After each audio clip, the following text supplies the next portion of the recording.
I've always been drawn to the water. We spend so much of our lives working. And when we finally manage to pause or stop, we find that life isn't where we left it.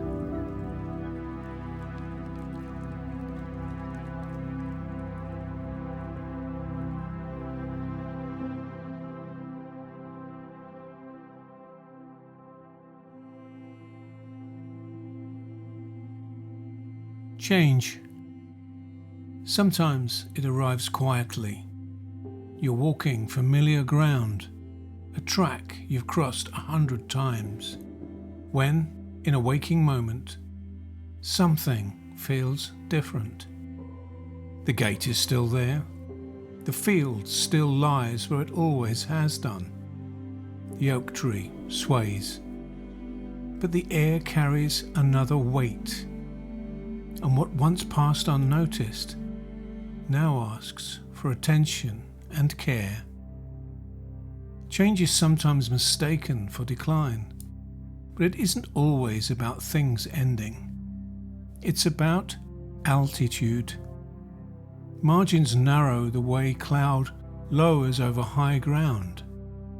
The view shortens, sounds carry differently.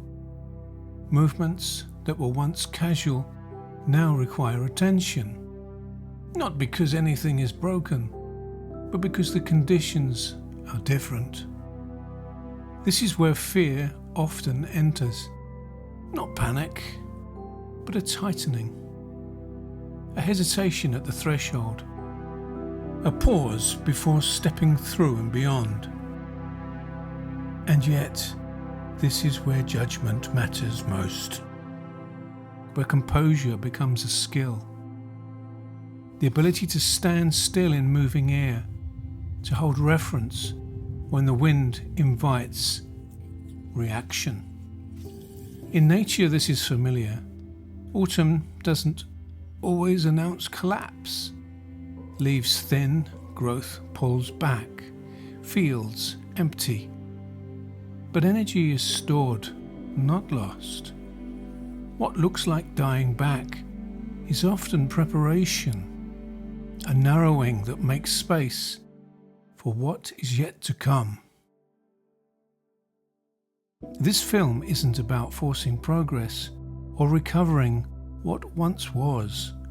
It's an observation of land, of weather, systems, and of human presence, and of how steady attention allows for positive outcomes to emerge when change is engaged rather than resisted. Not by climbing back to old heights, but by learning how to maneuver and fly steadily at a different level and on a different heading.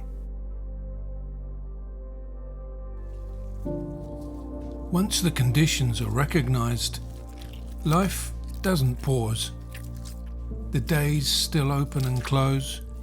Weather moves through. The land carries on. What changes is not the presence of effort, but its character. Less force, more attention. Work becomes quieter. Movements are measured, not because there is less to do, but because precision matters more when margins are narrow. In places governed by natural systems, this is understood instinctively. Nothing is hurried, nothing is wasted. Energy is directed to where it counts and conserved where it doesn't. Human bonds form in the same way, not through grand intention, but through shared exposure to the same conditions. The same cold mornings, the same uncertainties, the same small acts repeated without comment. Continuity in moments like this becomes the measure, not progress, not recovery, but the ability to keep going without losing reverence. Over time, steadiness creates space. Not certainty, but room to think. With reference restored, small adjustments become possible. A shift of weight, a change of pace. Nothing dramatic, just enough to remain aligned and what the conditions allow. This is how maneuver begins, not as a bold turn, but as a series of measured corrections, each one informed by intention rather than urgency. In flight, altitude is not something you reclaim by force. You trim, you test, you listen to the engine and the air. And when the time is right, you let the climb happen naturally. On the ground, the principle is the same. Progress is not declared. It's recognized, quietly, when movement feels clean again. Light returns gradually. The view opens, not because the landscape has changed, but because orientation has.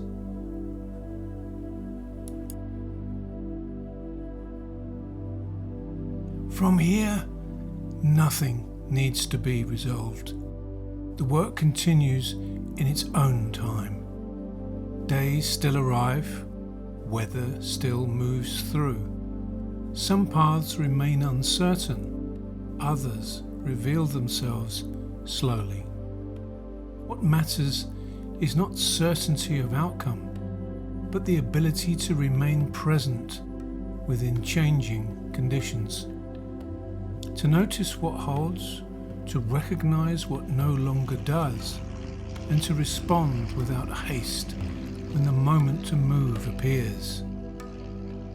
There is no return to what was, only continuity, shaped by judgment, restraint, and attention.